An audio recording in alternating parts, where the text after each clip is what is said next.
I stand ready.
From order comes justice. We will form.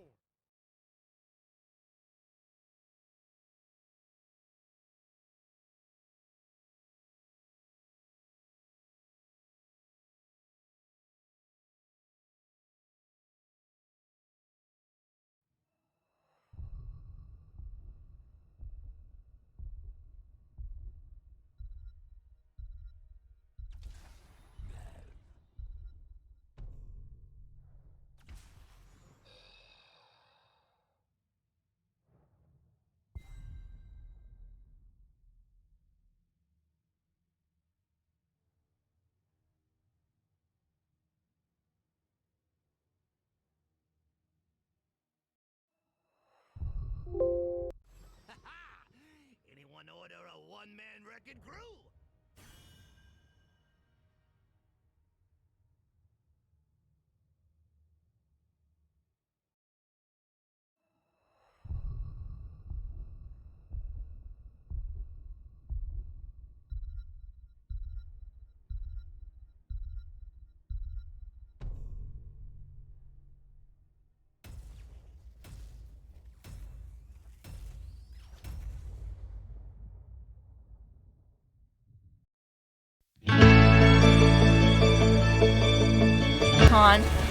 Oh, a swap! Oh no, but a swap followed by a light Dead bulb. here. Four-man mosh pit followed by a tomb. Oh no! Oh, here's light bomb coming in on the Genji, and that's a 5-man light bomb. They're gonna follow up, and they're gonna get 1, 2, 3 kills. And it's gonna be everybody dying. Oh my God! When does this happen? Everybody's dead.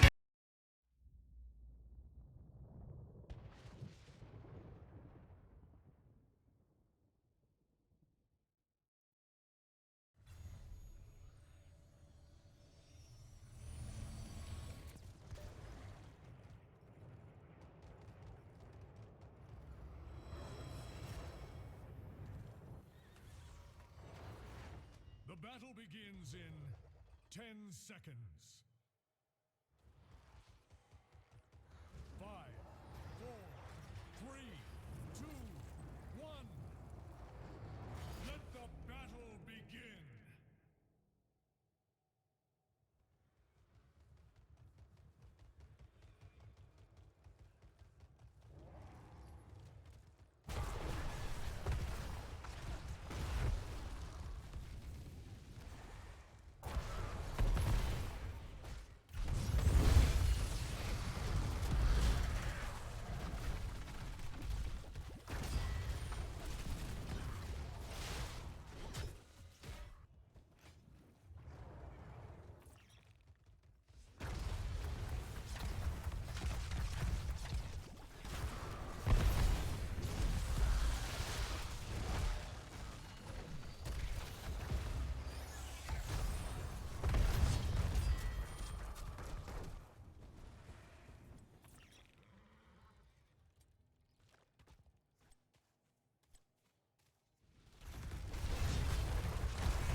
summoned a mortar punisher.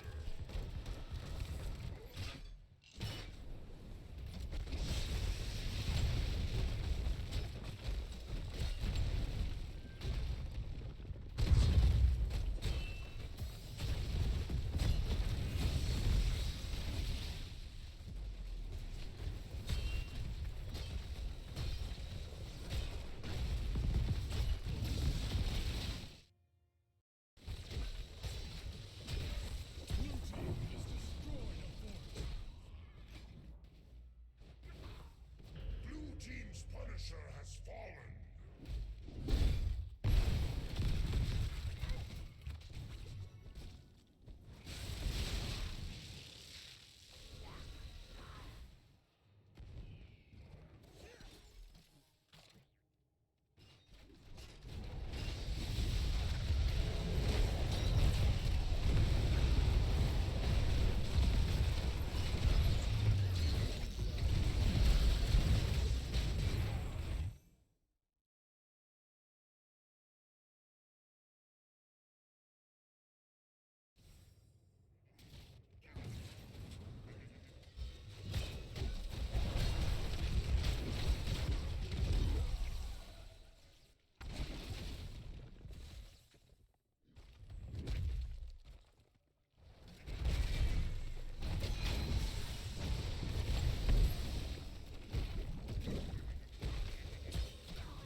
Red team's core is under attack. Power is within the shrine. It will be made to serve us.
Red team's core is under attack.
Oh, I'm done. There we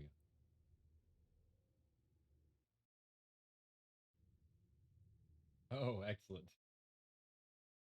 Apparently I'm live. Hello, everyone. I'm going to be providing a voice, I guess, until Dark can hopefully get his mic squared away.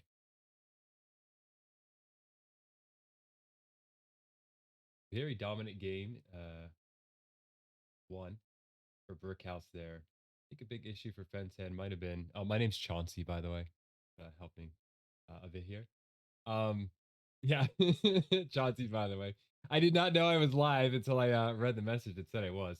But I think a big issue for fensad there might have been they were quite separated out in their target focus and often getting separated by terrain, where Brickhouse had a nice setup with the variant, which very naturally lends itself to target focus. You get taunted above your head, pretty much the same as a giant target. So I guess we'll have to see if fensad can adjust for that in game two, perhaps through draft or through a nice chat in between games. But we'll see how it goes.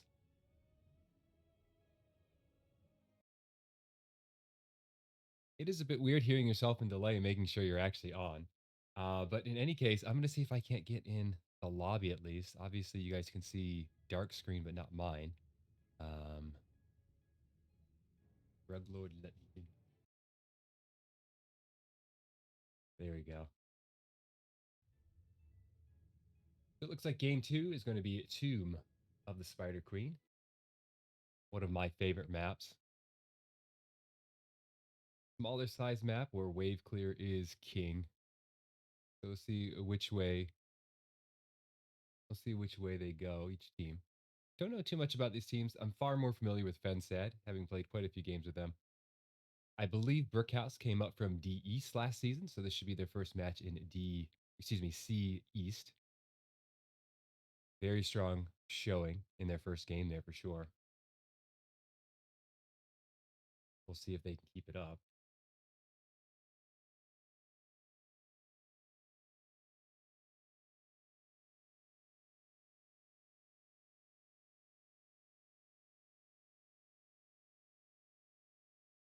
Let them let the people in the lobby know who the hell I am.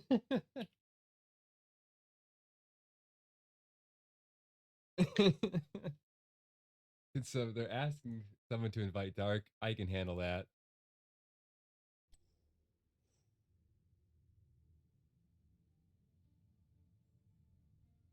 So it seems the way we're going to work this setup is going to be I will be the voice, Dark is the eyes.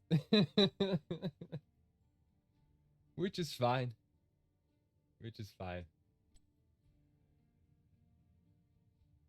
Sure, let me double check real quick. You see who selected the map. Missed that part. Team 2 has first pick, so I'm assuming must have been fensad's selection here.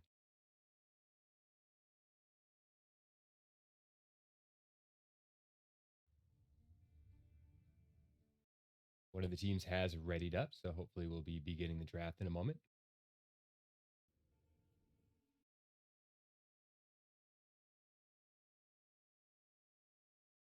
This is part of the draft in game one, so I did not see who was first pick on that one, but fensad must be feeling pretty confident about their team play, about their ability to wave clear and fight up close and personal while controlling vision if they selected Tomb. So forgot. I too must tell them that I'm ready. Too focused on trying to vamp and avoid dead air.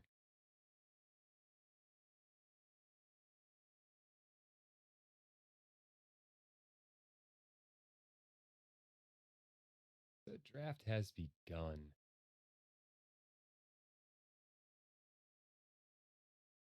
Brickhouse will be banning first. See who they knock out if there's anything in game one that annoyed them. Removing Lucio. I think that's a very good choice. Lucio, a very dominant healer right now. I would say borderline broken. I don't think he's quite up there, but he's very, very strong. Fensad's ban up next. Let's see who they go with.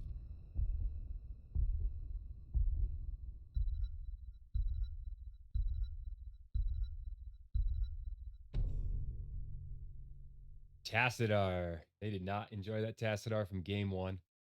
Kind of understandable. The walls created a lot of issues, especially when someone was taunted. Throw a wall behind him with a slow. Very difficult to get away. Brickhouse removing Blaze, a very strong solo laner. Definitely think there are other strong solo lane options, especially on this map, but he's definitely one of the strong ones. Wise ban from fensad, in my opinion. Joe, always strong in this map. Again, being a wave clear dominant map. Definitely a good ban there.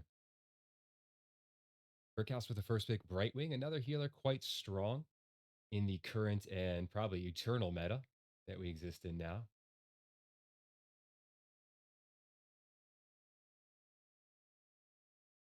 We have a Stukov and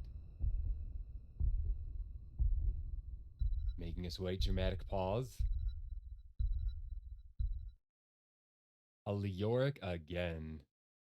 So Leoric is a pretty good pick on this map in general. I noticed that Rug picked Fealty on to Death, which is one of my favorite talents in the game, in game 1.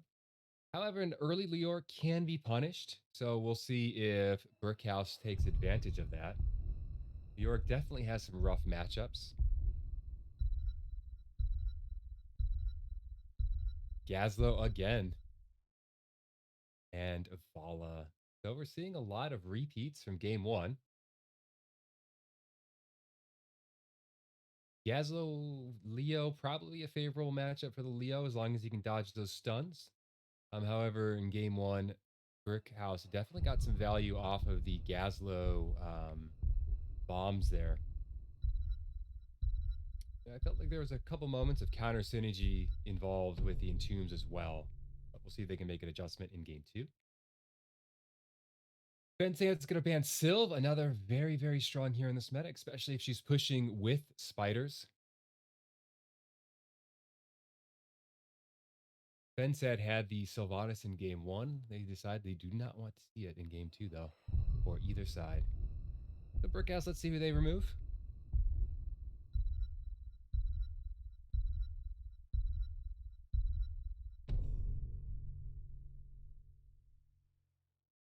Diablo. So the Diablo play might have been good enough in game 1 to warrant a ban in game 2. One nice synergy we have here with the Stukov Leo, though, while they select their 3 and 4 picks, is that you can do the early level 20 makeshift Entomb right from 10 on with those two. If you synchronize them enough, we'll see if they do that, if they can pull it off. Anubarak selected and Kael'thas. Two very strong selections for this map. Wave clear again, very big. Coming out of the shadows with an EQ combo as Anubarak, also very powerful. And of course, Cocoon. A very powerful ult.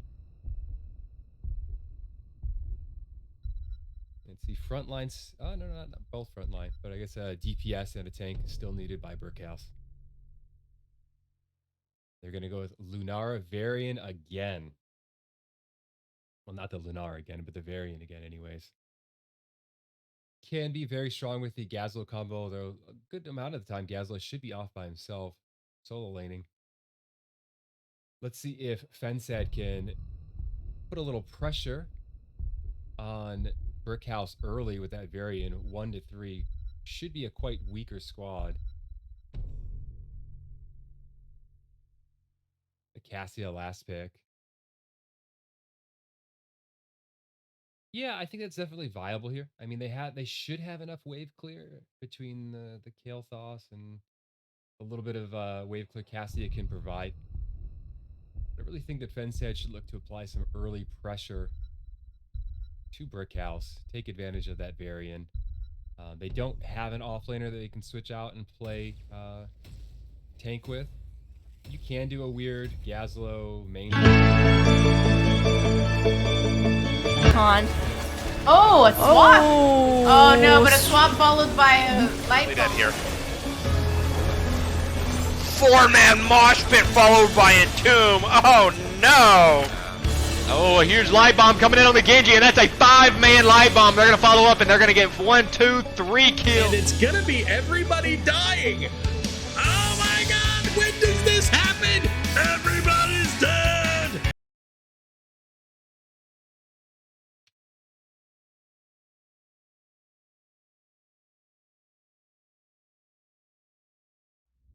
All right, so literally my first time using observer mode, but looks like replay mode. So let's check out on the left side. We have fensad. We have Jazzy Fast on the Stukov, Psycho on a noob, Kawaii, H Kawaii on the Cassia, Ruglord making me dizzy spinning around on the Leo, and Grismore on KT. On the right side, we have Shyborg on Lunara. We have Dizzy Wingman on Varian, Zesty on the Bright Wing, Hungry Bear on the Gazlo, and Tater on the Vala again. Let's see what teams do with the mid right.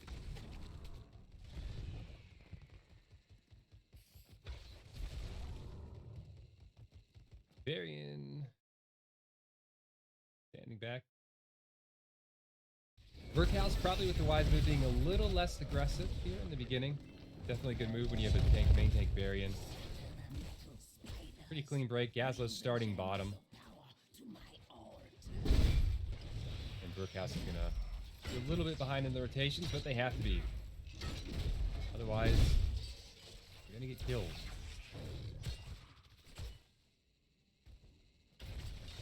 Early rotations definitely favoring fensad.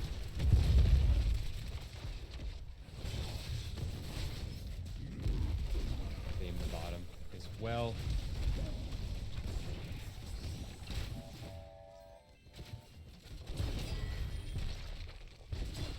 Did notice early fensad seemed to be leaving a couple gems on their side because the lanes are so pushed in, but Psycho going out and grabbing those valuable gems.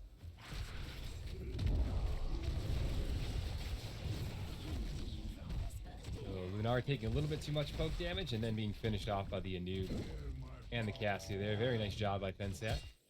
It should allow them to continue to increase the pressure. Looks like we have planned the Varian. The Varian looks like he might go down. No. Oh. They're gonna get him. Thought he was gonna sneak out there for a second. Then I thought he was definitely safe. The Brightwing Z. I was wrong, as so often happens.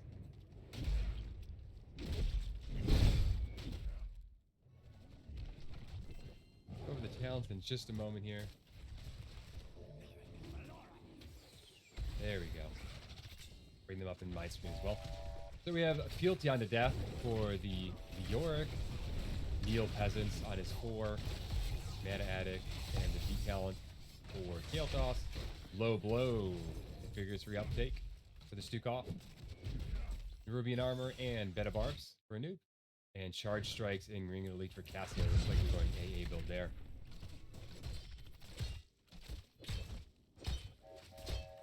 For Brickhouse, we have another Q quest on 1 for Varian. Taunt, of course. Looks like we're going bomb build for Gazlo. The overpowered Sentinel Wisp on Lunara. Blossom Swell in 4. W build Vala and looks like a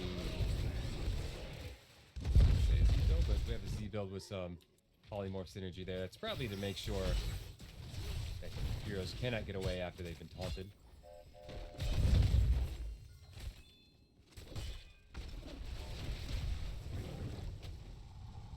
Again, team's mainly rotating now, but as you can see, that early 1 through 3 advantage, couple kills here and there have really paid off big for fensad. They're looking to get their first turn here.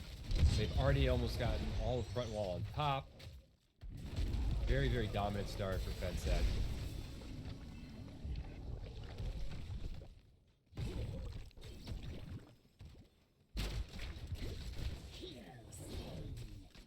And I completely missed that down bottom, but Ruglord just casually killing the Gazlo.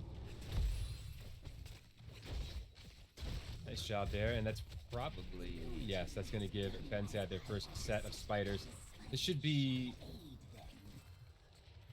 increase their advantage by quite a bit. They're starting to fall behind slightly in rotations. It's just a little bit surprising, but Vala is getting stacked a little bit on her W there.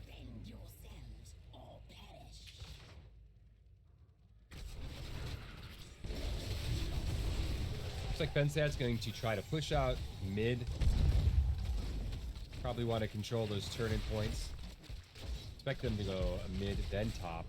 But top is going to get a lot of value by itself as they've taken out everything, but I believe one turret there at this point. Yeah, one turret with about a third of life depth. Dizzy Wingman getting way out front. Oh. KT just misses with float. If they get that float, Dizzy Wingman is probably dead. Fensad rotating up top. Gonna see if they can take that top turn. The top fourth there. Give them a huge advantage if they can. That is, of course, boss lane. Boss lane, very big value there. I think top gets itself. There we go, boys. Fensad knocking down top. Psycho and the entire team just walking by that wisp. They do not care. They want mid. Or I guess they wanted just to clear mid. Someone better clear that wisp. Clear the wisp. Clear the wisp.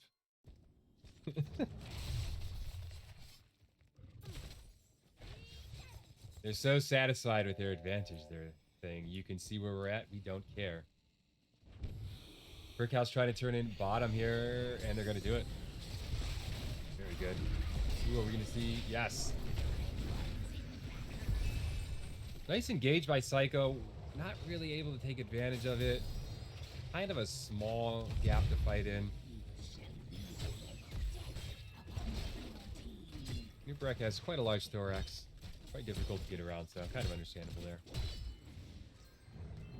Probably just want to take a moment, back off, focus on clearing the spiders, then pushing your 10 advantage. Although, of course, if Brickhouse oversteps here, Fensad should be expected to take advantage of that. Looks like they're going to continue to play fairly conservatively. A wise move considering their current position. There might have been an attempt down here on a Rug Lord who's able to connect. Missed Entomb there, it happens. I know those feels. Uh-oh. Pater looks like he's going to go down. Vala goes down. Lunara in a cocoon here.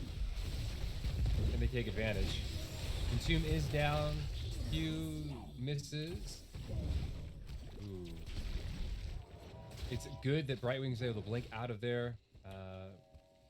Leo could have started to body block him. I'm not sure if that was his thought, but definitely a possibility. However, up top, it looks like that worked to defend bottom. They may be giving up top for that. Bit unfortunate for Fensad. That's not really the direction you want to go in. It's very difficult for them to save it. It's got 331 life right now. 331. Alright, they're going to save it. Quick ultimates. Entomb for Leoric, as we already mentioned. Pyroblast for KT. Massive Shove for Stukov. Cocoon for a noob, of course. And Ball Lightning. We saw that many of those a bit earlier.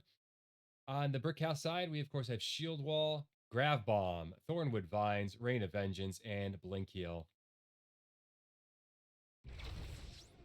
Yeah, so getting the bottom camp there.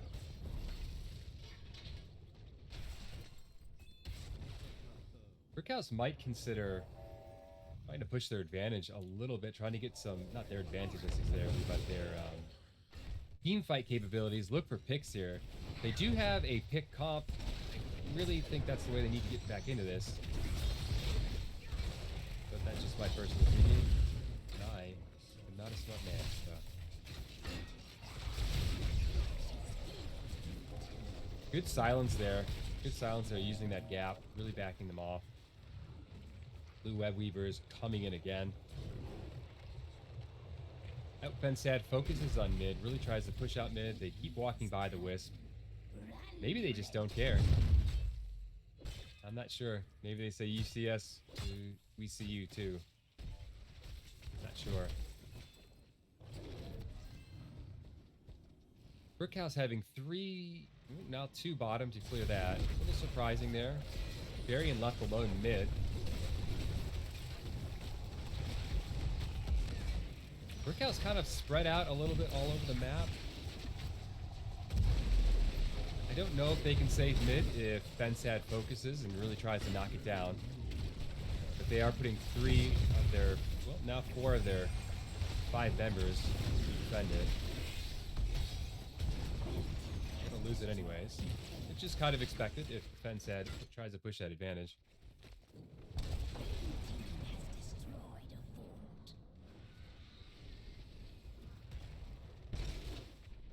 Actually, Dark, you asked me a question. Do I know how to look at your camera? No, I do not. I am looking at my own camera, so things get a little bit disjointed. That's probably why.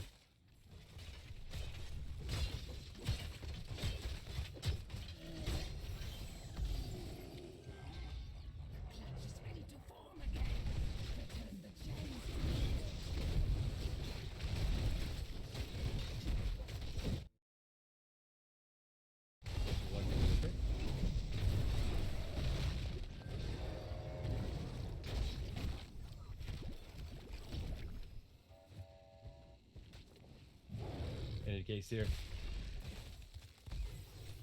Try to work that out in a moment.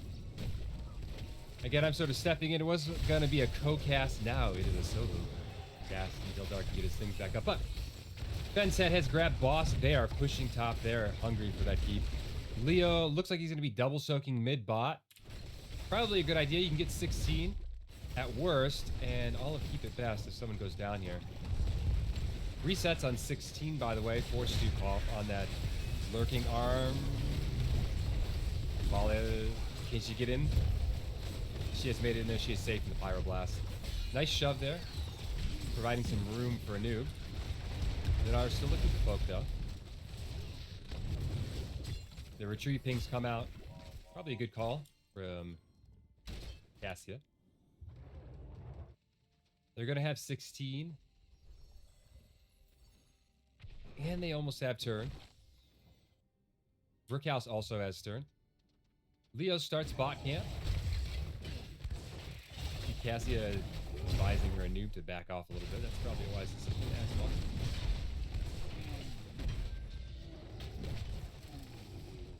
Fensad looking to turn the entire map blue.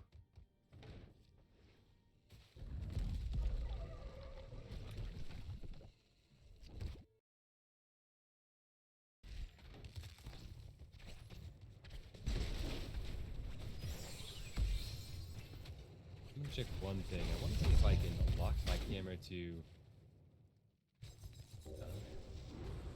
Why?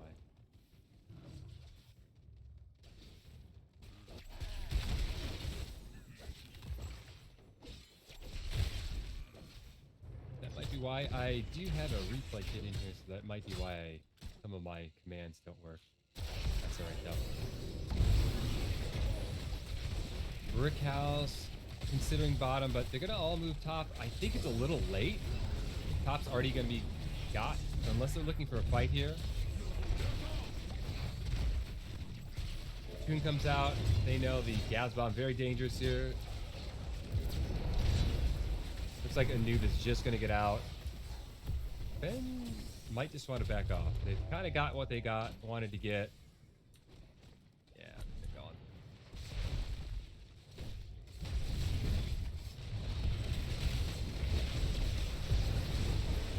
Evil the Orc goes out. He's going to be reducing everyone's damage there. fensad continuing to push their 16 advantage, trying to knock down at least the front walls of mid, but it looks like they're going to back off here. They could have probably kept the pressure up there. They did have Giants bottom. Balla did split off to get that, but maybe they decided they wanted to go for turn instead. I think so far in this match, this has been a pretty good job by fensad of taking an early advantage, thanks to their actually better early wave clear and the other team's and Brickhouse's lack of a tank, and really just holding on to that advantage as they've gone through the game. Brickhouse lacking any kills yet. fensad with 5. Yep. Cast a curse. And noob goes down. A little bit of an aggressive dig in there. Might have just wanted to wait till those spiders actually made it to the wall. Then look to get aggressive. Casta getting a huge amount of value from that ball lightning there. Just everyone playing volleyball with it. They had to back off of her.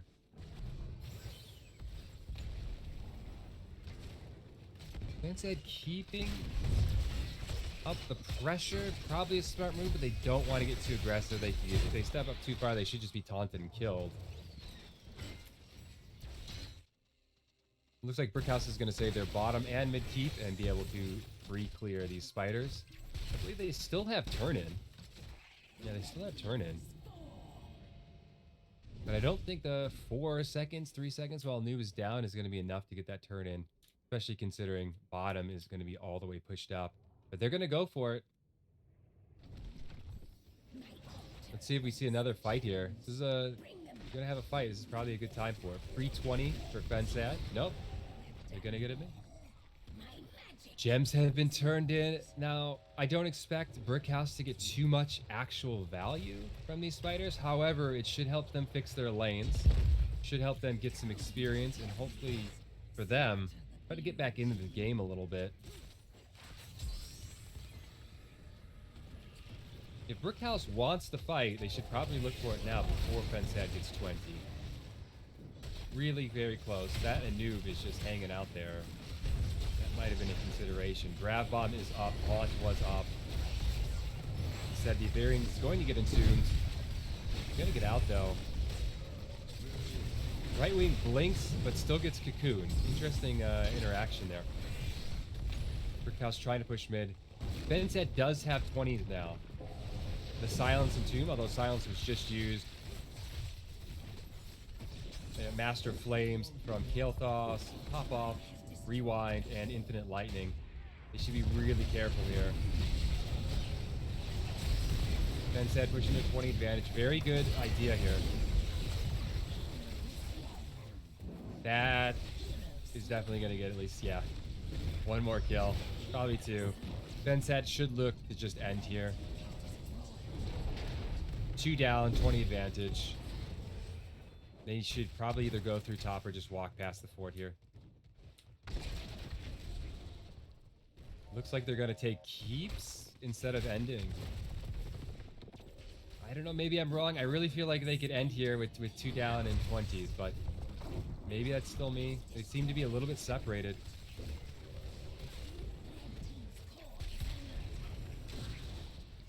Kind of off on themselves. They seem to be split again. Some people looking to end, some people looking to fight. I really not clear to me why you would get the bottom keep and then try to end. I think you either end or you get bottom keep, mid keep, and then leave. Or at least bottom keep and leave. So now Brickhouse is all back up. Lanes are shoved in for them, but that should help them get back into the game, get 20. Fensad's going to start the bottom camp and their own bruisers.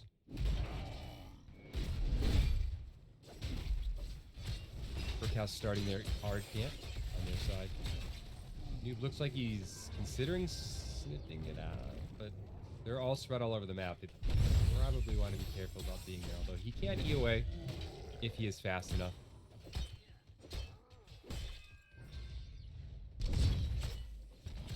Two camps grabbed by Fensad.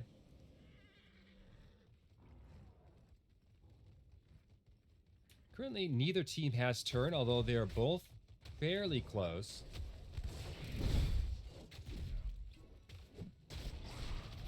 Brickhouse should be looking to avoid Fensad until they get 20. They have 20. They should know that Fensad is on boss with the Lunara Wisp. We'll see what they do about it.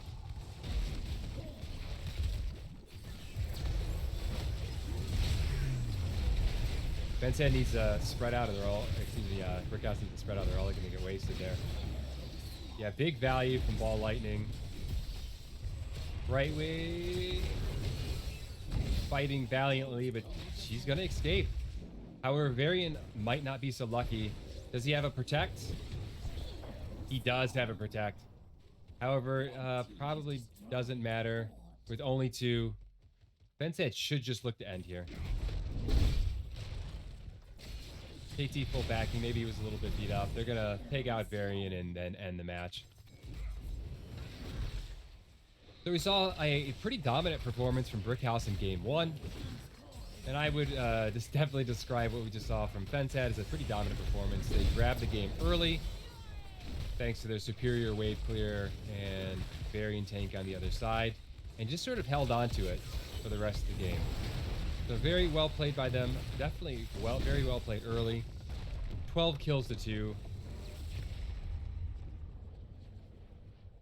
Very good match. And we move on to an exciting game 3. So I get to both try to horrify and entertain you with my terrible commentary for longer. We'll see how that goes. Stats-wise, though, at the end, you have Cassia leading everyone in hero damage. Not surprising. I think she got a lot of value off of that ball lightning. Really carrying a lot of those fights, especially the last fight. I believe 3 members of Brickhouse got caught in an entomb. There was a noob cocoon used in that entomb. I think they kill the Brightwing if that cocoon is not used, but still, it was a very good entomb, good ball lightning, pretty nasty combo there. In terms of clear, Leoric doing a great job in the offlane there, leading the team in, leading the game in siege and in experience. So very nice job there by Ruglord. So I'm kind of excited to see what maps they select for game 3. It looks like they are already starting a lobby. They are fast. They don't want you to be too terribly annoyed by my ramblings as we go. It looks like Alterac Pass is going to be game 3 here. Not sure which team selected it. We'll see it in a moment. Looks like fensad has selected Alterac Pass. So, yes, fensad has selected Alterac Pass. So they will be selecting second. Brickhouse will be selecting first. Again, I'm interested to see if Brickhouse moves off of that Varian tank for game 3. They did utilize it in games 1 and 2. A lot of definitely good value in game 1. Little rough in game 2 with it being such a rotational wave clear based map. Again, I think really fensad just took advantage of that early and just held on to it for the rest of the game.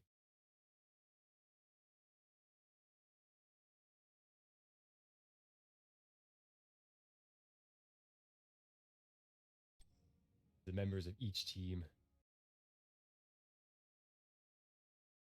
come in here. So I believe on our score screen, you might have a little bit of visual bug. I think it's the other way around. I believe Brickhouse won game 1 on Infernal Shrines. Game 2 went to fensad. I know very little about overlays, though. Dark is still taking care of that on his end. I'm doing my best not to annoy everyone in the meantime, though, while everyone comes in here and gets set up for, again, Alterac Pass is we're going to be going into for game 3. Alterac Pass, which was, I believe, selected by fensad.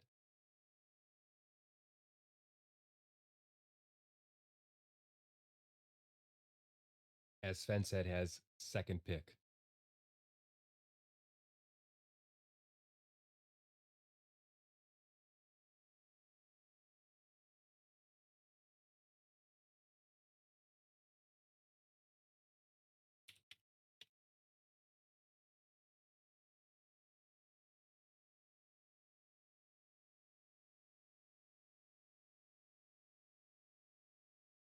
The Alterac Pass, one of my favorite maps, personally.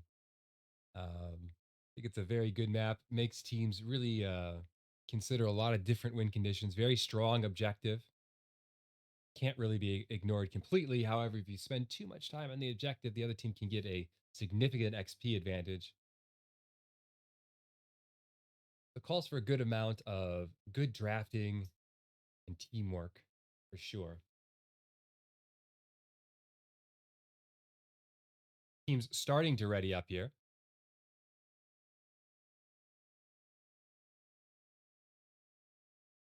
So we should be getting into the draft any moment, I believe.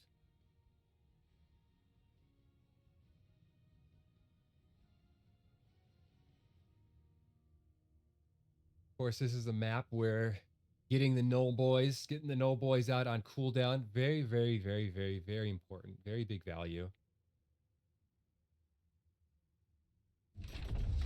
I've heard,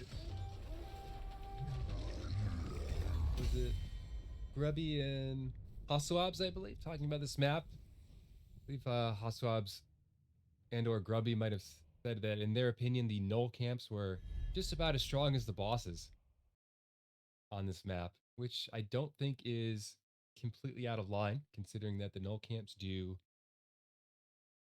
armor reduction on structures as well as heroes. Again, Lucio removed for Brickhouse. They are sick of his. They're sick of seeing him. They have banned him, I believe, in all 3 games. Again, I missed part of the draft in game 1, but I believe he was also banned there as well. Joe being removed. They got a very strong tank right now. Fensad decides they do not want to see her possibly first pick, so she is removed. Waiting on Brickhouse a second, man. Brickhouse removes Brightwing. Looks like they're trying to healer choke Fensad a bit. We'll see if Fensad continues the hero choke. I would not be surprised if Brickhouse goes with some kind of global, and or if Fensad bans a global. Very typical response: ban a global, or ban, pick a global kind of thing. And there we go. There we see the global ban there. Allstad out. Very strong hero on this map. Very strong hero in general, in my opinion. Brickhouse putting it on the table, going with the first pick Stitches. That is another early pick that can possibly be punished a little bit. If you have a team that just wants to run at Stitches, he basically doesn't have a queue. We'll see if Fensad picks up on that. But of course, Stitches also has the bonus ability to really guard the cap points when they're on his on the friendly side. He can pull you through that wall into his base. Ruglord gets his blaze. Jazzy. Sir Anduin. Anduin Blaze, very strong combo in my opinion. Nasty E to light bomb combo. Can just end a fight before it begins. All right, Brickhouse, very, very, very spicy. And it just got a little bit spicier. Spicy draft so far with the early Stitches, the early Alex Straza, Mephisto. It's probably not that early, but very interesting to see that combination of 3 heroes in your first 3 picks. I don't know if they're cooking up something nasty here, or if these are just 3 comfort picks for them, but I'm interested to see where they go with this. Fensad's ban up. Tychus. They're going to go with the Tychus ban. Maybe Fensad is considering a Diablo. With a Diablo Blaze, maybe they don't want to see that Tychus. Brickhouse removes the Anub. Anub, of course, can do the cheese capping of the objective. So it's a very strong tank on this map. So probably a very good ban. Also, the Cocoon counter for Gorge. So my assumption is that Brickhouse will be looking to go into that Gorge. Sylve taken. Also, Sylve was played in game 1 and banned in game 2 as well. So Sylve has 100% participation. And there's the Diablo. Not surprised there. The Tychus ban. A light bomb Diablo can also be a pretty frightening thing. And if Psycho can time it right, he can flip Mephisto and get him to snap back into his team. Gazlo and Zarya taken. Gazlo and Zarya taken. Little, I don't know exactly how they lock someone down after they hooked them with Stitches. There could be a Gorge Gazbomb combo that comes out, or maybe the Zarya Graviton Surge ult, perhaps. I'm not sure. But H Kawaii grabbing Jaina.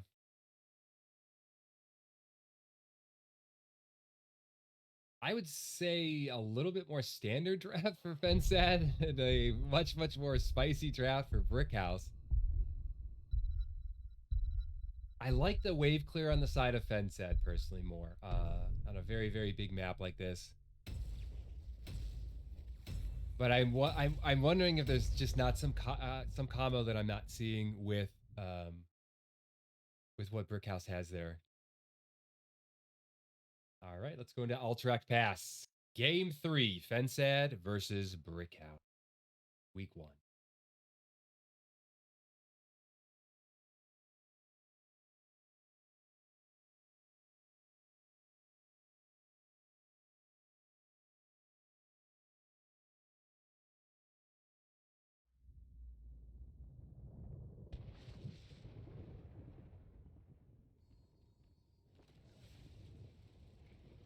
All right, we have arrived in Alterac Pass. We have Psycho. I kind of going all over the place with my camera there. Psycho on Diablo, Jazzy Fast on Anduin, Ruglord on Blaze, H-Kai on Jaina, and Grismore on Sylve. On the side of Brickhouse, we have Dizzy Wigman on Stitches. We have Zesty on Alexstrasza, Tater on Mephisto, Shyborg, excuse me, on Zarya, and Hungry Bear on Gazlo yet again. They really like that Gazlo. Let's see what teams do in the mid break. How aggressive are they going to be? Gazlo going top, so we look for Brickhouse to not be so aggressive. I wonder if fensad will pick up on the fact that Gazlo has been off-laning to start matches, I think every game so far, allowing them to get a little bit aggressive.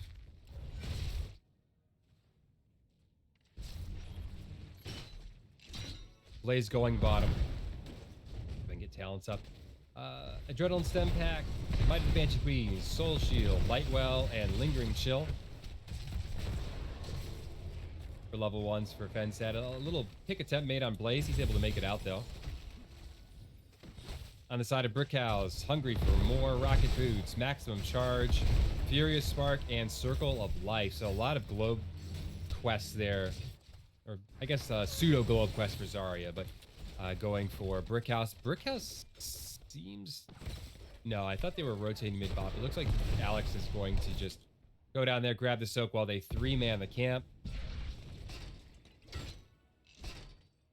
Andu and Jaina grabbing the camp for fensad. Blaze remaining bottom. And Diablo getting some soak and some clear in mid. This is probably going to be one advantage that fensad has all game. They're going to be much, much faster getting those null camps out. A flip and a shove on Stitches. The root follow-up misses. However, they do have the extra slow for Jaina. Yeah, she's going to get out there, though.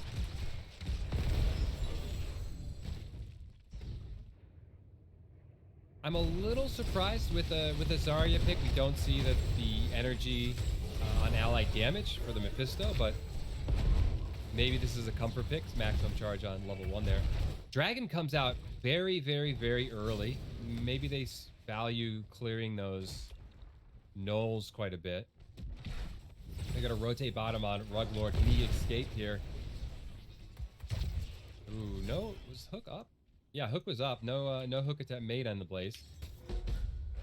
Maybe he doesn't hit it, but sometimes you throw it out there, see what happens. But Blaze almost all front wall and bottom. Very, very, very excellent push there. Again, I think this is fensad taking advantage of their... Oh, nice read by Blaze there to get the stun. But fensad, again, taking advantage of their early wave clear to push both top and bottom. Diablo might not make it out here. Yeah, he's definitely gone. R.I.P. Dibbles. He'll be back in about 20. Camp back up for fensad. They might just want to go grab that camp while Diablo's down. Getting those camps, big experience, big push. But it looks like they might come in to try to challenge this cap, maybe. They are sharking around them. Looks like Blaze is just going to clear mid here, waiting for Diablo to come back. Do they have enough time to stop this cap? Difficult to say. Blaze, very nice charge in the backline, getting 3 members. Stitches is going to get flipped and possibly killed. Hard to say. He's removed. However, fensad not able to stop the cap, but looks like they might clean up here. 3 more kills possibly. That's going to be 3. Trading objective for 3 pick kills. Pretty valuable. For fensad, it's going to allow them to clear, especially with them already getting front walls on top and bottom. And their clear advantages from the beginning. They might be able to mitigate a lot of the value of this push. Blaze down bottom. Already has that capped it down to about half-life. Yeah, about half-life there. Diablo solo mid, sidestepping a lot of Gazlo's action. And Jaina Anduin still on his top, clearing that out. They're probably going to rotate mid, help Diablo clear that out.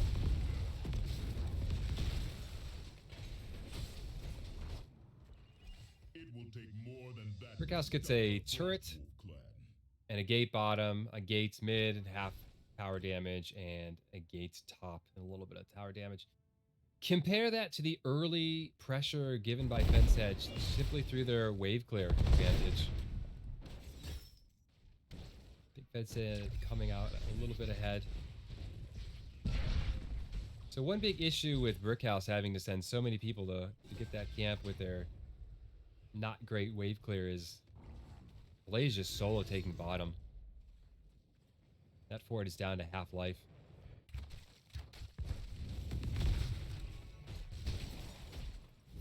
Let's see if fensad can clear out these gnolls before their gnolls get here.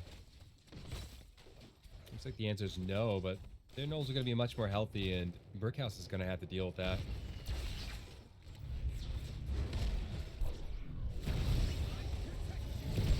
A little miscommunication there from fensad. The light bomb is used, however, Diablo had no interest in going in at that point.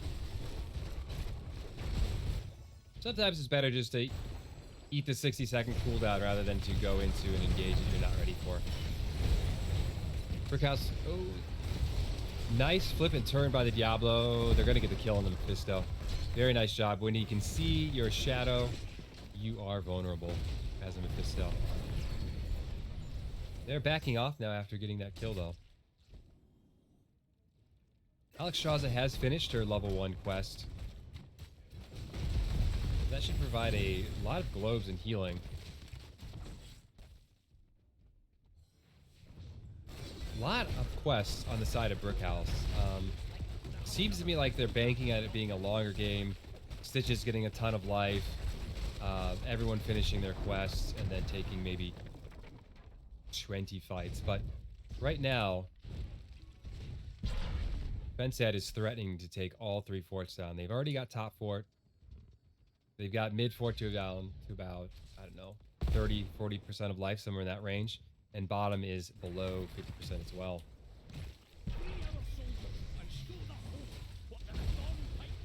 And fensad going to perhaps give up the first part of the cap for boss. However, this is sniffed out by Brickhouse. Brickhouse moving in to defend it. Hook misses. The Mephisto ult does not miss though, but however, fensad has the bunker.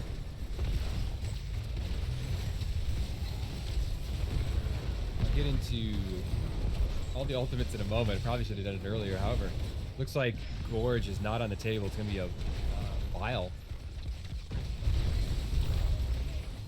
Brickhouse might be making a good decision here, trying to trade in with the Dragon available. It's very, very, very difficult to positively trade up on a team when they have Dragon out. Especially when she has that quest finish and they're getting globes as well. Brickhouse showing that off there. So very nice fight for Brickhouse. Ultimate Stitches, Putrid Bile, Gas Bomb. We got Graviton Surge, Durance of Hate, and Lifebinder. It's going to be very difficult probably to kill that Stitches with Lifebinder going in. Bunker Drop, Wailing Arrow, Apocalypse, Light Bomb, and Welly. Summon a Water Elemental 4. The side. fensad. Yaz full backing. Kind of an interesting move. They're giving up the objective cap. However, they do probably realize that fensad has 13's advantage now. A lot of big 13s coming online. For fensad, we've got the damage on Blaze, which can be very powerful. Icy Veins for Jaina. Enchanted Boots and Cruelty and Windrunner for Sylvanas.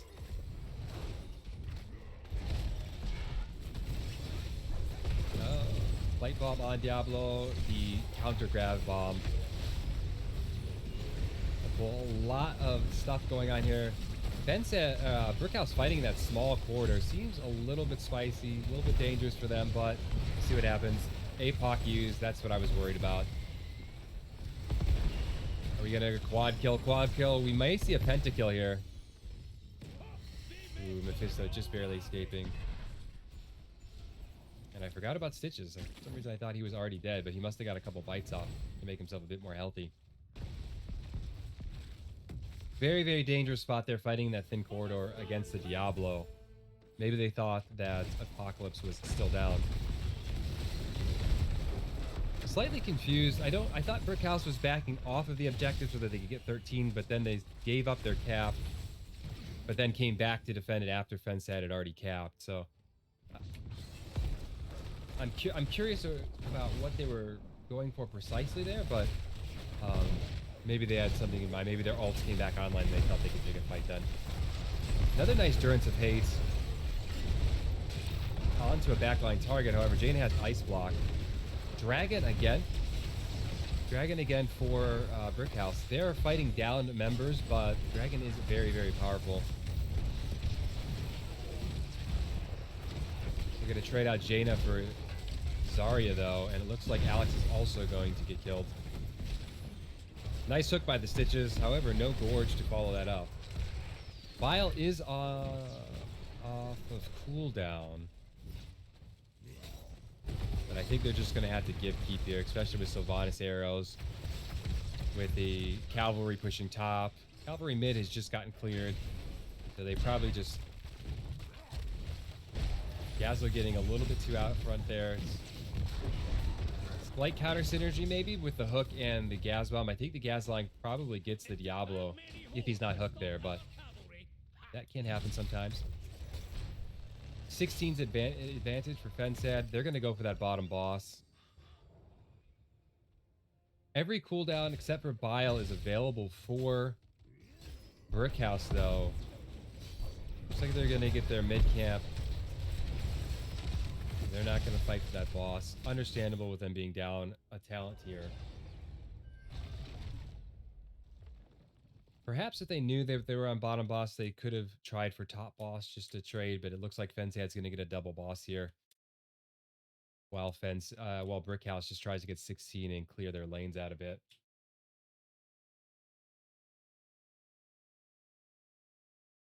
Yeah, fensad going up the top boss.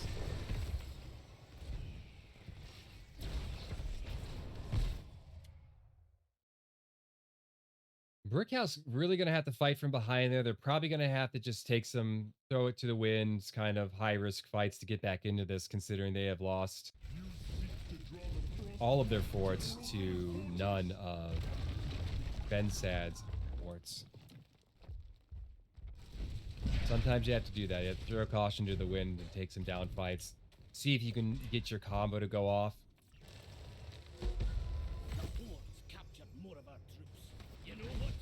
Of course, Brickhouse's combo could be very dangerous. Gas Bomb, Bile, Graviton Surge, Durance. You could keep a large group of people in one spot for a very long time. Nice bunker there. Into the Gas Bomb. Bile is going off. Stitch is trying to keep them in there. Lifebinder saves Stitch's life bar. Dragon out again. Oh, Alex ate a gigantic combo there from Jaina and just disappeared.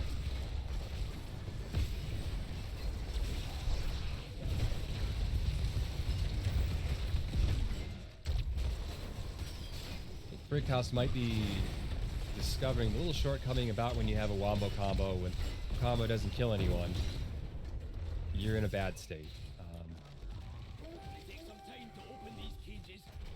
And they have, I feel like they have a lot of ability to combo off, but there's no real strong finisher there that I can see.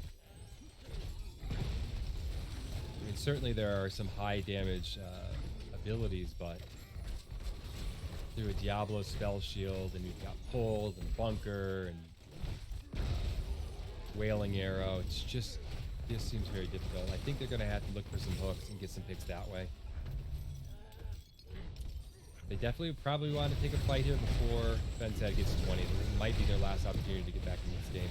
Very nice charge by Ruglord onto the back line again.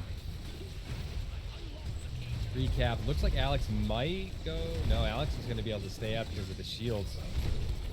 Very chaotic fight. Stitch is pulling backliners. Diablo on the backline of Brickhouse. Looks like Ruglord might go down. Diablo might go down. Very nice fight. Very, very, very nice fight for Brickhouse, especially considering that that was a fight that they won without Dragon being up. Dragon's still on a 40-second or so cooldown, I believe.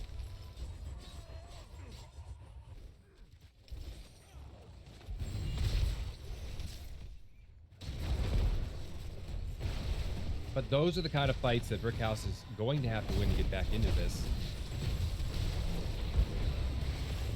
Fensad's fighting down 4 to 5. I don't know if they have to do this, but if they can win it, it's going to be very big for them. This might be the end of the match if they can win this 4v5 fight. Gazlo looking for the gas bomb. It's off cooldown.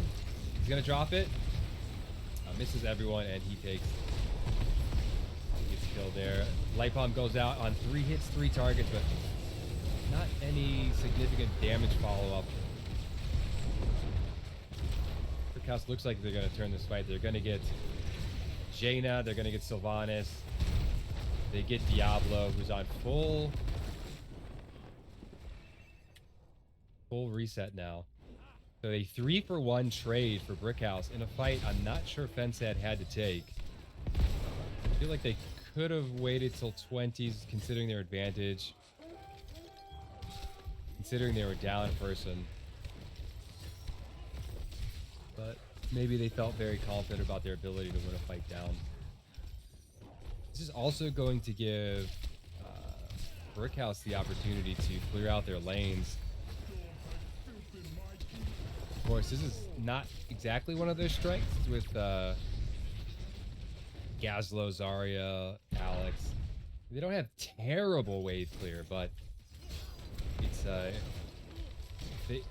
I think their way to win this game and ultimately win this match is going to be through continuous wins in team fights.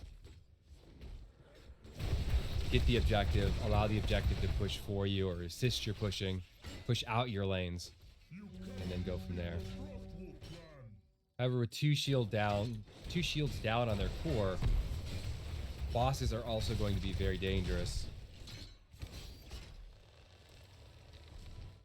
Everybody for Brickhouse getting some nice healing, some nice globes before they go in. Looks like they're going to focus on trying to knock down mid. Stitches might want to look for a hook here before they're all back behind in the safety of their base.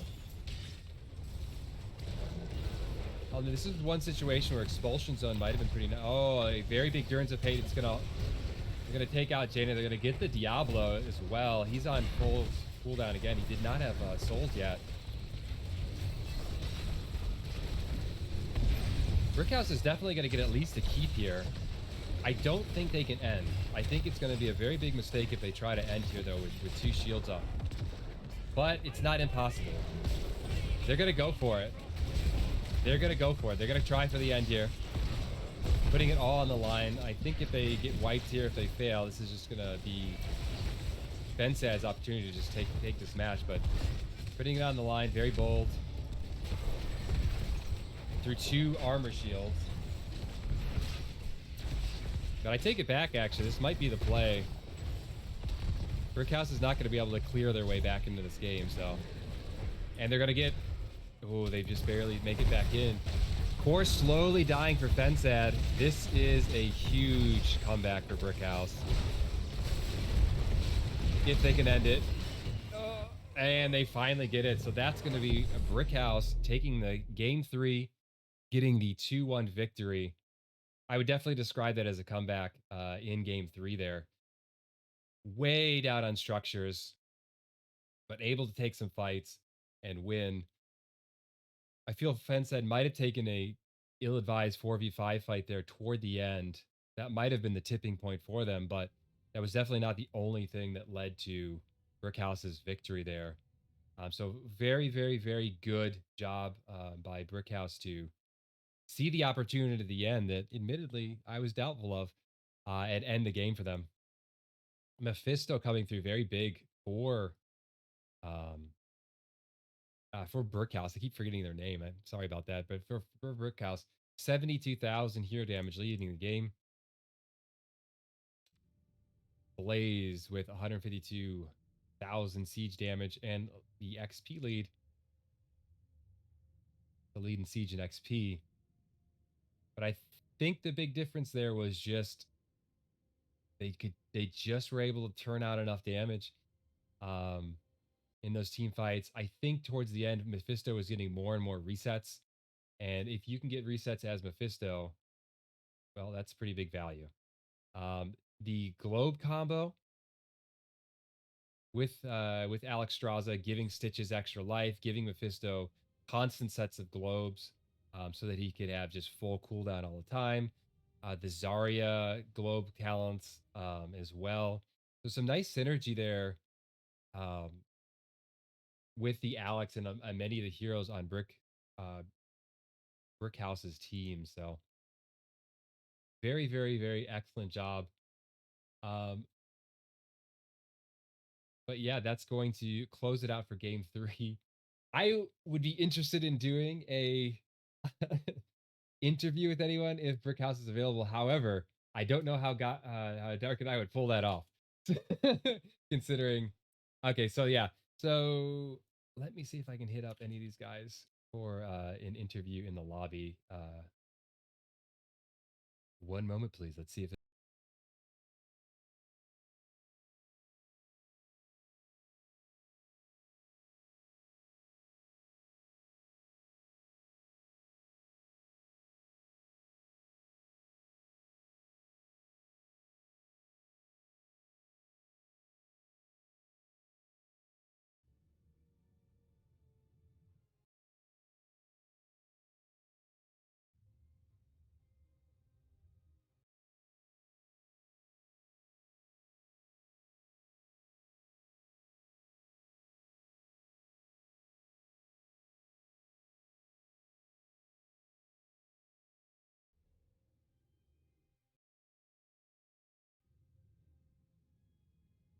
Hello.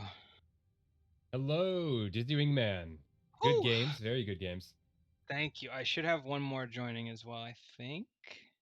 All right, But no thank worries, you no so much for worries. casting. Yes, yeah, kind of a strange setup we have here. Dark having a little bit of mic issues. We went from co-casting to me being the solo caster. Casting for the first time solo. Doing my best to vamp and fill space and Yeah. to not make a complete idiot out of myself, which is quite a challenge on my part. But uh, in terms of the games, do you know who's joining us from your side? I think it was going to be Tater. Tater One with of a our nice DPSs. Mephisto in game through. Or That's right. game 3, excuse me. That alt cleared it. Yes. Yes, yes, yes.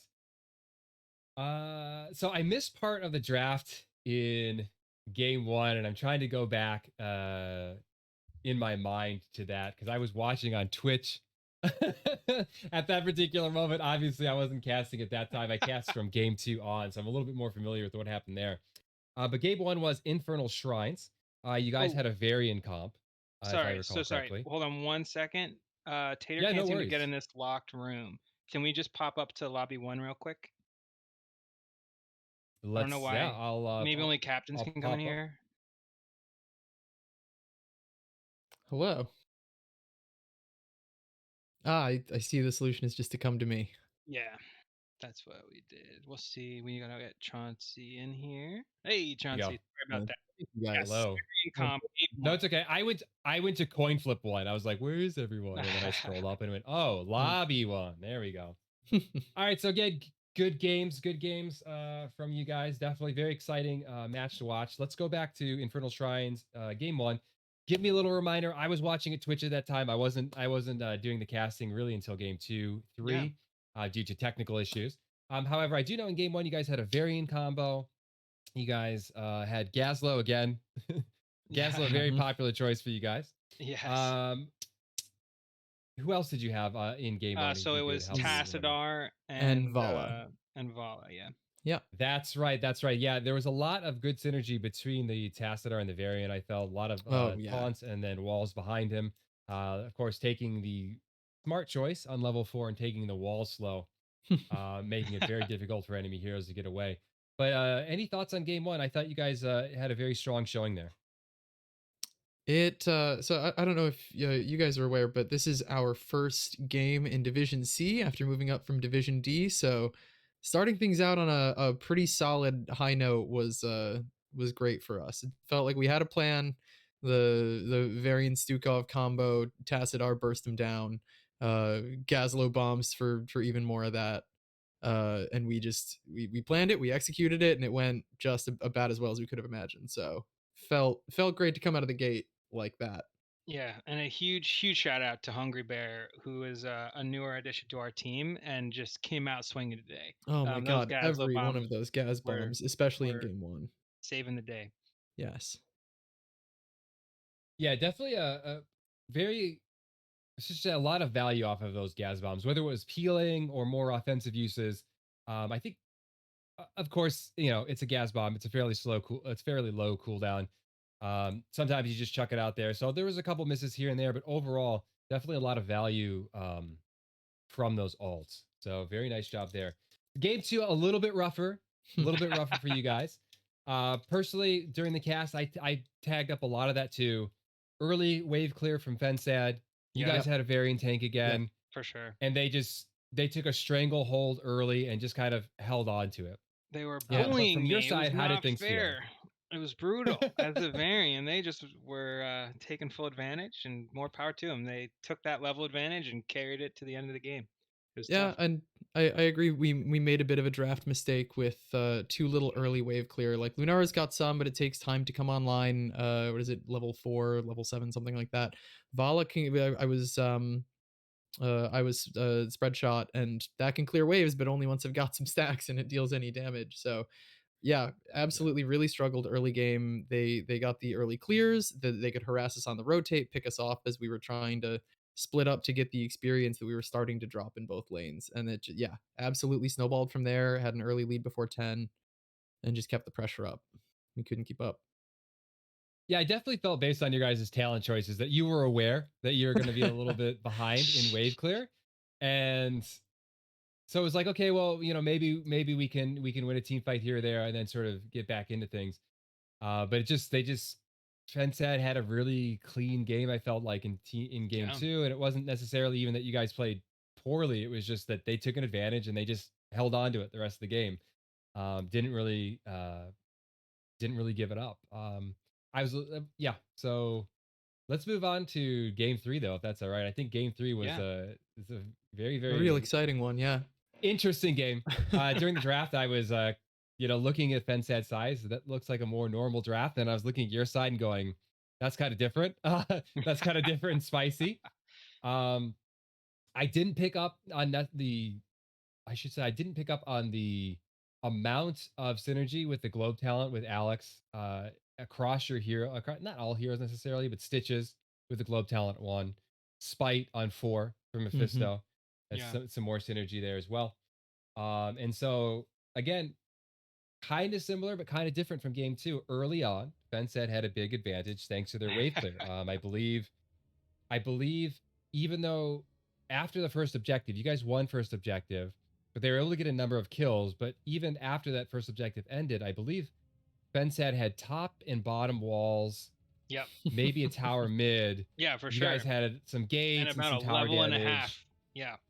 And a big. So you guys had a nice uphill climb. Yeah, we We threw did. way too to work much for with that through there. first objective to get Yes, it nothing. was definitely one when we know we have this globe synergy that again takes a little bit of time. Kind of trying to stake our claim and stand our ground on that first objective was probably not the right choice for us. But Yes, I did have a question, Dizzy.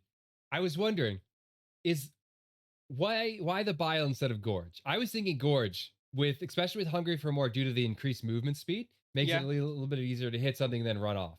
no, for Is there sure. And some bile secret?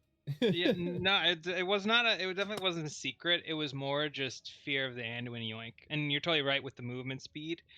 But I just wanted to kind of be able to dirty the ground so that my Okay, damage could just get the kills that way rather yeah, than and picking off singles. I will say makes particularly as a sense. Mephisto, I would rather have 5 slowed targets to be getting cooldown reduction off of than 4 normally moving ones, and then one who's gonna get maybe Anduin yoinked away. We might not secure the kill on, but Makes sense. Makes sense. I'm a bile believer, but I'm always a little bit surprised when I see other people who play Stitches not take that. I think he has a number of like, of course, Gorge is just crazy for getting yeah, picks, but I think there's a number of synergies that work pretty well with bile that people are not necessarily taking advantage of. definitely. I definitely Um, agree. that said, though, the last objective that you guys were able to finish the game with, were you Mm. surprised that Fensad came back and took a 4v5 into you? Uh, yes, we were. Was it a I I think believe it was a The Gazlo was a yeah. little far behind, but he was able to get there in time. Mhm. And we were just basically trying to stop them from backing so that we could keep them engaged for as long as possible. We were so surprised that we kind of rushed to take that fight, and I think it was the objective creeps ended up taking the objective back. So Yes. we Yes, you're definitely right about did that. try to jump on the fight, maybe even a little too eagerly, but I mean, it turned out all right. So It did. It did. I mean, it was definitely a fight you wanted to take. Again, considering that it was 4 to 5 members, you were able to end up capping the objective yourselves and getting it. Of course, you ended up ending with it. When you got that objective, were you thinking about ending the game at that point, or were you just saying, "Let's see, let's get a keep and let's see what else we can get"? We were gonna see what else we could get. I would say that it was really down to Tater's beautiful Mephisto all at the end, caught right at two their gate. people, Yep. and that's when once we got those two kills, we said, all right, this is. We looked at each other and said, can we break through with all the armor? And we said, 3 we got to people up. try. Yep. Yep. So that's what we did. Yeah, I admit I was questioning it. I wasn't sure with 2 armor on there, and I think Yeah. yeah, I think they had three. They had 3 or 4 members up at that time. I can't remember which 3 it up. was. Yep. Yeah, 3 up. Yeah, it was Yep. 3 up. I was a little bit. I was like, I don't know if this is a mistake. It seems a bit sketchy. But when you got, So were I we. think after the ult, and you had done enough damage into a number of their members where they couldn't continue fighting without just essentially dying. Yeah. I was like, yeah, no, I think this is ending up being the right call for them, and you guys were able to sort of complete the comeback. I mean, it's a difficult spot to be in with the comp you had. And I was saying during the cast, you guys have to win team fights and then push the objectives, Yeah. because you're not going to be able to push out your lanes with your comp. Yeah. Mhm. Zarya doesn't have good wave clear. Gaz is okay wave clear. Like, you're just not going to be able to like reset the lanes and then take any. Like, it's just not going to work. You guys had to Yeah. win fights, and you did. You want to fight at the objective, and then you want to fight at core essentially to end the game. So Yeah. excellent job from you guys. Is there anything else you wanted to point out in any of the games before we sort of start wrapping things up here? No, I think you did a great job. A big thanks to Fensad that couldn't have been a more high energy ending there. It was an awesome series of matches, and yeah, we're excited to play the rest of the division. Nice. Tater, anything from you? No, I mean, certainly about the games, I think you hit all the most important points and turns. So, yeah, nothing from me. Awesome. Well, really good games from both teams. Definitely, I think a slugfest is a decent way to describe that, especially toward the end of game 3. Just 2 teams standing, heels dug into the ground, wailing in each other's faces repeatedly, which is always exciting to see. But very good games from both of you and your team, Brickhouse, and very good games from Fensad as well. Thanks so much for joining us for this interview. And yeah, I guess we'll start wrapping things up. So Dark is in control of the visuals and the stream itself. So I'll just hope that he's listening. He can hear this. But for everyone in chat, everyone watching, thank you. Thank you for putting up with my first cast. Thank you for putting up with my first solo cast. I hope I didn't annoy you, and too much at least. But again, Brickhouse taking the 2-1 victory in week 1, season 14 over fensad. So great job to both teams. Yeah. Thank you. Thank you. Thank you. Cool. Thank you both. All right. Have a good one. Bye. Have a good one. See ya.